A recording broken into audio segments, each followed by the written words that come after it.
300 ফিটে এসে নিজের হাতে মাছের বারবিকিউ করলাম এবং এটা স্বাদ কেমন হলো আজকে আমি আপনাদের সাথে এই অভিজ্ঞতাটা শেয়ার করব। রাতের 11টা বাজে, তো আমরা 4জন ফ্রেন্ড মিলে চলে গেলাম 300 ফিটের ফারুক মার্কেটের ভাই ব্রাদার যে রেস্টুরেন্টটা, ওইটাতে। আসার কারণ একটা, এখানে আসলে আমাদের পছন্দনীয় মাছগুলো এবং তাজা মাছগুলো পাওয়া যায়।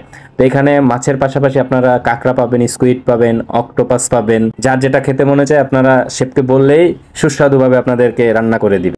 দুইটা বড় বড় মাছ নিলাম, যেহেতু 4জন, দুইটা মাছের বেশি প্রয়োজন নাই, এবং নিজের হাতে এটাকে পরিষ্কার করে কাটাকুটো করে মশলা মাখিয়ে চুলায় বসিয়ে দিলাম বারবিকিউ হওয়ার জন্য। যেহেতু বারবিকিউ এটা কয়লার আগুনে হয়, একটু সময় তো নিবে, এই জন্য আমরা বসে একটু আড্ডা মারলাম, মোবাইল টিপাটিপি করলাম, সাথে হাসি ঠাট্টা মজা সবই করলাম। এরপরে যখন আমাদের মাছটা রেডি হয়ে গেল আমাদেরকে ডাকলো এবং আমি নিজে গিয়ে মাছটা নিয়ে আসলাম।